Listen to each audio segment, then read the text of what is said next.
Hello जी, आशा करती हूँ कि आप सभी बहुत अच्छे होंगे भई। जैसा कि आप सभी को पता है कि हरियाणा पब्लिक सर्विस कमीशन की तरफ से काफ़ी सारी पीजीटी की वैकेंसी निकाली गई हैं और लगभग सभी की जॉइनिंग हो चुकी है। इकोनॉमिक्स का ही इंटरव्यू रहता था भई, और जैसा कि मैंने आप सभी को बोला था कि बहुत जल्द आप लोगों का जो है इंटरव्यू ले लिया जाएगा। तो उससे पहले जो एक प्रोसेस होती है कि पहले आपकी प्रोविज़न रिजेक्शन आती है, उसके बाद आपकी फ़ाइनल रिजेक्शन आती है। तो आपको दिखाई दे रहा होगा भई, ये मान के चलें आप, आपके 37 बच्चों के नाम जो है रिजेक्शन लिस्ट में इसमें नाम दिए हुए हैं। तो घबराने की आपको बिल्कुल भी ज़रूरत नहीं है। आपके मेल आ गई होगी जिसमें आपका रीज़न दिया हुआ होगा, और उसके साथ ही अगर किसी की मेल नहीं आई है तो उसे भी ज़्यादा टेंशन लेने की ज़रूरत नहीं है। लेकिन अगर इसमें आपका रोल नंबर है तो आप अपने सभी डॉक्यूमेंट्स लेकर एचपीएससी जाएँ और एचपीएससी जाकर पता करें कि क्या रीज़न है, और अपनी मेल ठीक करवाएँ भई, क्योंकि मेल पर ही आपका इंटरव्यू लेटर आएगा। तो जो आपको इसमें रीज़न दिया गया है तो उसमें आपको क्या करना है, जो आपका मेन रीज़न है, कि मान लीजिए मेन रीज़न है कि आप क्या बीएड का अपने प्रोविज़नल वैसे लगा रखा था, रिज़ल्ट लगा रखा था, जैसे 10/8/2024 को रिज़ल्ट आया था, तो वो सभी वैलिड हैं भई। तो उनको घबराने की ज़रूरत नहीं है। बीएड का रिज़ल्ट 10/8 को आया हुआ था, तो वो बच्चे जॉइन कर चुके हैं।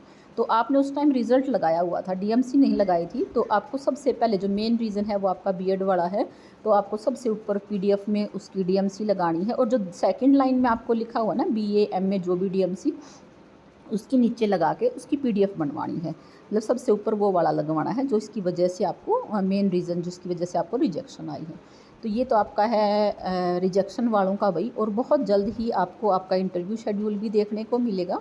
तो टेंशन लेने की ज़रूरत नहीं है। मई के फर्स्ट वीक में आप लोगों का इंटरव्यू होने के पूरे पूरे चांस हैं, क्योंकि काफ़ी लोगों को लग रहा था कि प्रोमिला के केस की वजह से आपके ऊपर भी इसके ऊपर कहीं नेगेटिव इफ़ेक्ट ना पड़े, तो ऐसा कुछ नहीं है।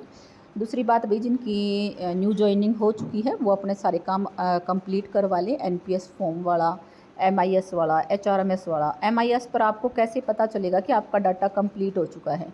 जब आप अपनी प्रोफाइल खोलते हो और साइड में वो जो 3 लाइन है उन पे क्लिक करोगे ना, तो जो आपके 3 वो हैं, उन तीनों के ऊपर अगर ग्रीन टिक आ रहा है तो इसका मतलब आपका सारा काम एमआईएस पर कंप्लीट हो चुका है। तो वो अपना ज़रूर चेक कर लें एमआईएस वाला, और उसके साथ साथ अपना एनपीएस खुलवा लें भाई। एनपीएस में ये है कि आपका 2 महीने की सैलरी तो आ जाती है बिना एनपीएस के, लेकिन आगे आपकी सैलरी नहीं आएगी अगर आपने एनपीएस नहीं खुलवाया तो वो अपना खुलवा लें। इसके साथ साथ भाई असिस्टेंट प्रोफेसर का आप सभी को पता है कि एग्ज़ाम बहुत जल्द होने वाले हैं, तो उनके लिए अपनी पूरी मन से दिल लगाकर अपनी तैयारी करें भाई। क्योंकि कहीं आप ये सोच रहे हैं कि प्रोमिला के केस की वजह से आप लोगों की जो है भर्ती वो नहीं होगी, तो ऐसा बिल्कुल भी नहीं है। तो अपनी लगातार आप अपनी तैयारी करते रहें। असिस्टेंट प्रोफेसर वाली प्री वाले अपने लगातार ज़्यादा से ज़्यादा क्वेश्चन लगाएं भाई, और जिनका मेंस का एग्ज़ाम है वो रिटन प्रैक्टिस करें। जो डेट दी हुई है उसी को ही आपका एग्ज़ाम होगा। और रही बात आपके एडमिट कार्ड की, तो एडमिट कार्ड आपका 4 से 5 दिन पहले एडमिट कार्ड आ जाता है, ठीक है। तो एडमिट कार्ड के लिए ज़्यादा टेंशन आप लोगों को लेने की ज़रूरत नहीं है। चाहे आपका प्री का पेपर हो, चाहे आपका मेंस का पेपर हो, बहुत जल्द आपको अपने एडमिट कार्ड जो है 4 से 5 दिन पहले आपको मिल जाएंगे। इसके साथ ही भाई, जिनका जो मैथ वाले हैं, प्रोमिला केस की बात जहाँ पर है, तो कोई ना कोई बीच का रास्ता निकाल दिया जाता है। ऐसी बात नहीं है भाई जिन्होंने केस किया है सिर्फ वही है। उसके अलावा भी बहुत सारी चीज़ें होती हैं। मतलब अभी जो है एचपीएससी इसके रिगार्डिंग अपनी अभी फाइल लगाएगी जिसमें कुछ ना कुछ उनको रिलैक्सेशन दिया जाएगा। तो ऐसा बिल्कुल भी नहीं होता है कि वो जो उसके अकॉर्डिंग ही सारी चीज़ें होंगी। अभी एचपीएससी भी जाएगी तो उसके अकॉर्डिंग आप लोगों की चीज़ें ठीक हो जाएंगी, इसलिए ज़्यादा टेंशन आप लोगों को भी लेने की ज़रूरत नहीं है भाई, मैथ वालों को भी। और बहुत सारी भर्तियाँ आएंगी, क्योंकि आपको पता है लगातार प्रमोशन हो रही हैं टीजीटी की, पीजीटी के पोस्ट पर, पीजीटी की आपकी प्रिंसिपल के पोस्ट पर, तो सारी वैकेंट होने वाली हैं सीटें काफ़ी सारी। तो उसमें आप लोगों को मौका मिलेगा। अपनी लगातार तैयारी करते रहें। ये जो वैकेंसी है ये हो सकता है या तो दिसंबर के आसपास आए भाई।